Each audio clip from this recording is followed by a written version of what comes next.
Welcome to Eating Plants America. This show is all about food, but this time it's different. It's probably the biggest culinary food trend in the world.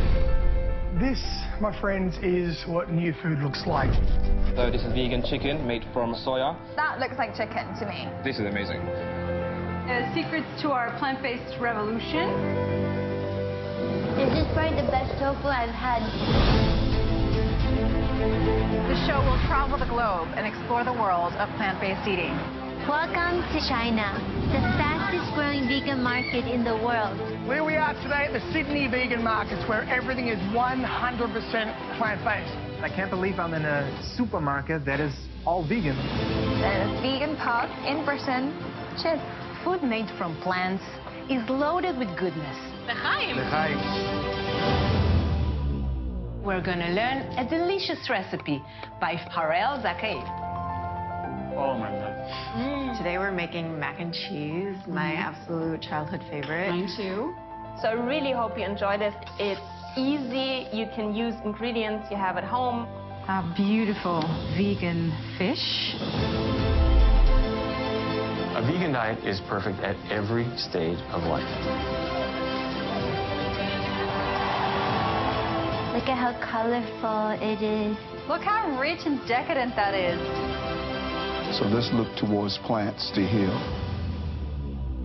You reduce your risk of heart disease, of stroke, of cancer. Plants give you all the protein that you need. We're revolutionizing dairy with plants. Looks, cooks, tastes like a beef burger. It's juicy. Right now, it's like the best time ever to be vegan. Your diet choices not just drive your personal health, but the planetary health.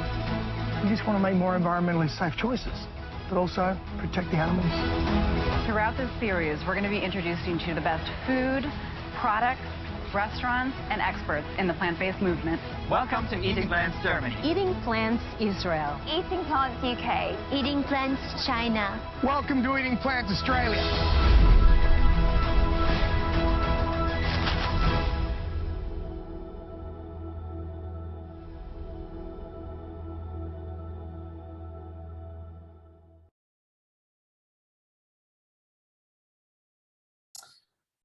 Unfolding over 6 episodes is the new international series, Eating Plants, a terrifically engaging and totally mouth-watering examination of the world's fastest growing food trend, the plant-based culinary lifestyle. Fronting the Australian leg is actor, producer and proud environmental advocate, Martin Dingle-Wall, who joins us here on Screen Watching. Mate, thank you for joining us. Thank you, Screen Watching, sir, for having me. Have you done much frontman work, mate? You're very natural talking straight to the camera. I mean, just by virtue of before the whole world went online, I've been blessed to be a prolific traveler, and I've always had a video camera, and, you know, you talk down the barrel of the camera. So just by force of passion and hobby and habit, I've spent a life doing it. Yeah. Yeah. It shows. So, It looks great. It's a terrific way to sort of present the issues that come up in the show.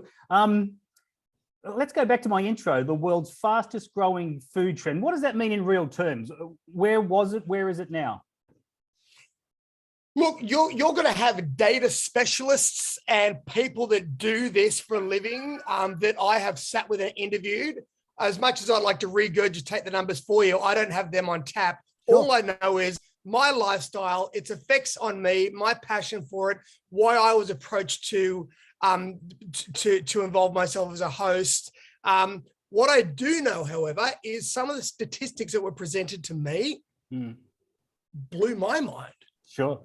I mean, there were statistics out of America saying, as per some poll, that 39% of America are actively engaged with the idea of knowing that this is on some level only beneficial. And statistics out of America like that are a little bit ground shaking. I wouldn't have anticipated those numbers myself. So the only other part of this I know is my friends that are running plant-based alternative businesses out of America have had no trouble attracting investors, and their stock prices are going ballistic. So if the golden rule of life is true, follow the money, something's happening.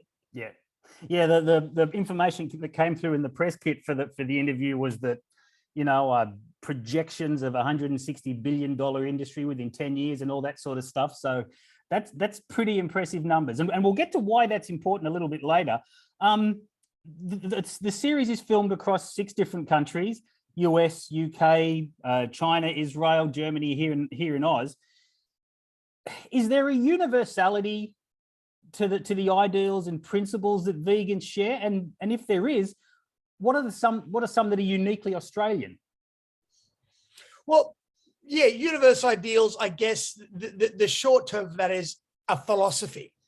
And there is a shared philosophy, I guess, and it runs the risk of being a little bit preachy.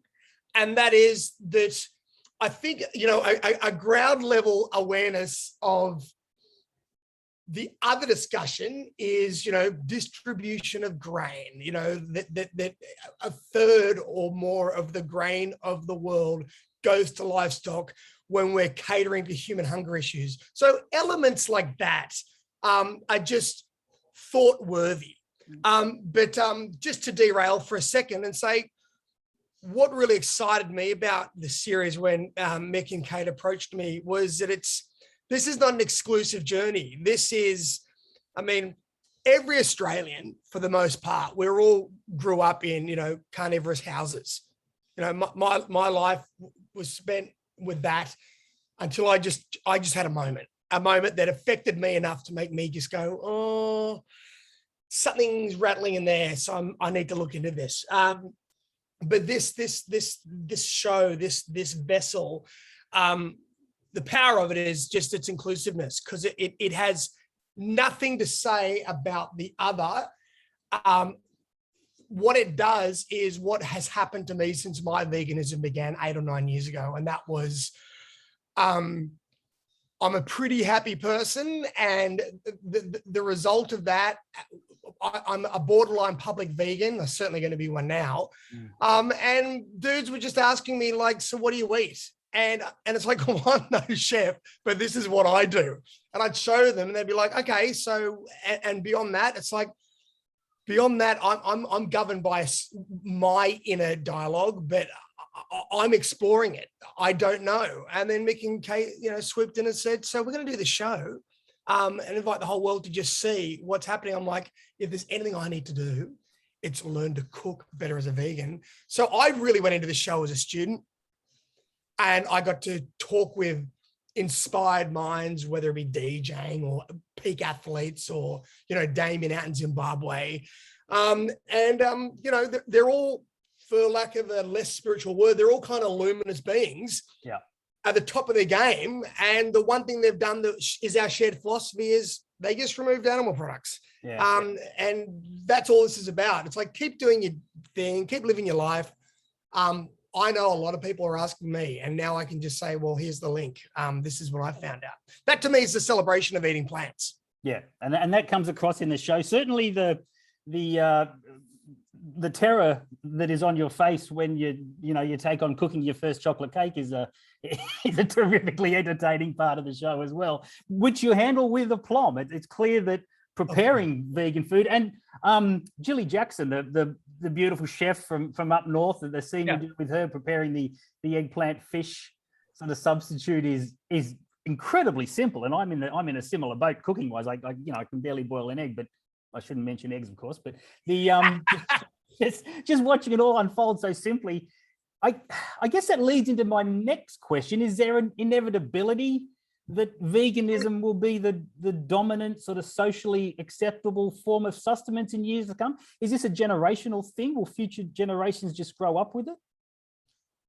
Well, I think in this age, 2022, what is of interest is, and what snatches headlines is when the mayor of New York, has a condition and he's looking for solutions, and a plant-based lifestyle is what's presented to him. And within calendar months, there's no sign of his illness. And a guy like that is like, well, you know what, say what you want, but this is what happened to me. So I get, and if it's coming from, the ranks of power being the United Nations or the ICPP, if those levels that, you know, I think traditionally have pretty inbuilt relationships with other industries, are saying, look, if you want to read the fine print, bring a bit of plant-based activity into your life. I think there's I think it's interesting that at that level, it's finding its way into print, but mostly I think we're just becoming more health conscious because we're becoming vainer, which I don't see a problem with that. It's like all we've got is our health, and who doesn't want to look good? You know, and if we can sustain the blood flow and our chi energy and our vibrancy and, you know, whatever else, let food be thy medicine, you know, Socrates. God, I hope I got that quite right. All this stuff just seems to be to have its own momentum in a direction, which again was why I was stoked, because we were in the age of Rona, probably a bit still in it. So for 2 years, there was a lockdown.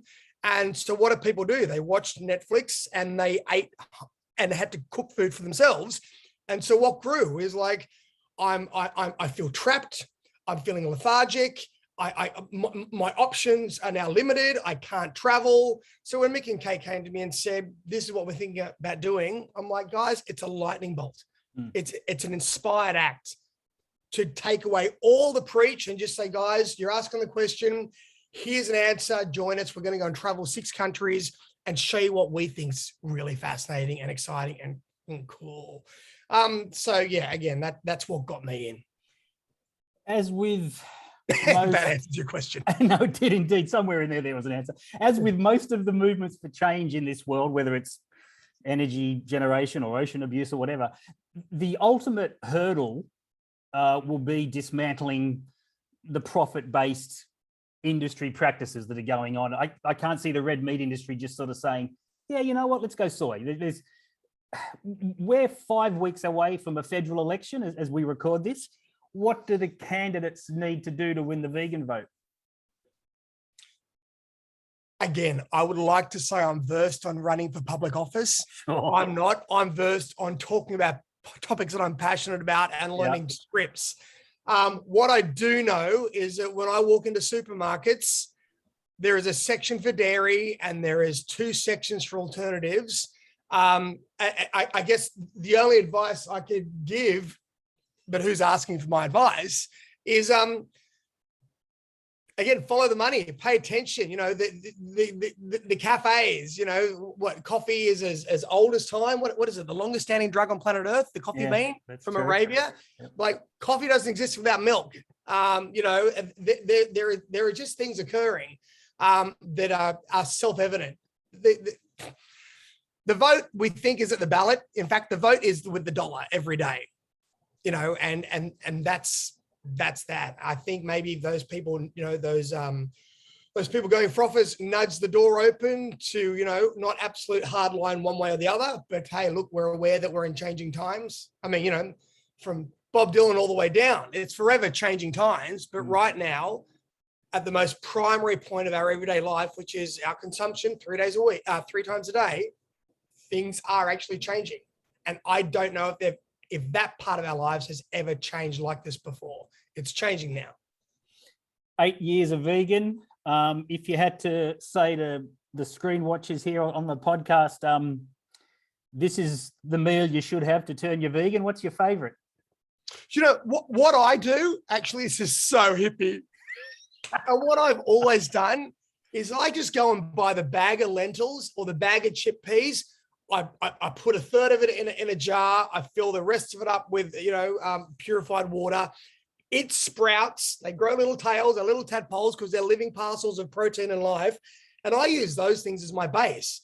And then it's tofus and edamames and miso soups. And I guess now I'm hearing it's quite Oriental, but I always have like a brown rice and, you know, and lentil type base. That to me is, and you know, don't want to be chest beating about it, but I'm a fairly healthy dude. I've got a pretty good relationship with what my body wants. I previously didn't have a prolific or poetic understanding of how to put the right dress on it, but I've learned that. But that's what I do. Okay. You know, and I'm raising a 7-year-old boy, and he's as you know, he's a little bit of an ear about taller than the rest of his kids. He didn't get COVID. He doesn't get ill. You know, I again think that's down to, you know, I think food affects your mood. I fanatically think food affects your mood, and I think your mood affects everything. So I just have it so looped in with each other. I just don't think there's any separation. But yeah, you know, that's how I do it. My dry cupboard is it looks like rabbit food, but I've now learned how to dress things up and spices and colors, and now I do it right because I know how to use crumbs. You know, nice. I know how to crumb things up. So good for me. And I know how to make a chocolate cake now. So that's great, mate. There's a whole period of education that we as a society face in welcoming, you know, the plant-based lifestyle, the culinary lifestyle. And I didn't want to call it a plant-based diet because you hear the word diet and people think it's some massive kind of lifestyle change. It's just accepting food as your primary protein source and your primary food source. And I think that can't be too far away for a large part of society. Eating Plants, Fridays at 8 p.m. on SBS Food, streaming on SBS On Demand. Martin Dingle-Wall, thanks so much for talking to us, and all the best. Can I just drop one more thing in there? Absolutely.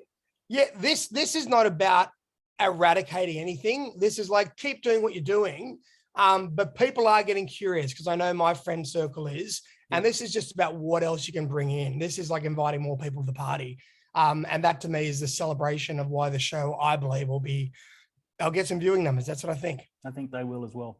Mate, thank you so much for your time and all the very best moving forward. God love you, man. Thank you. Thanks, Martin. See ya.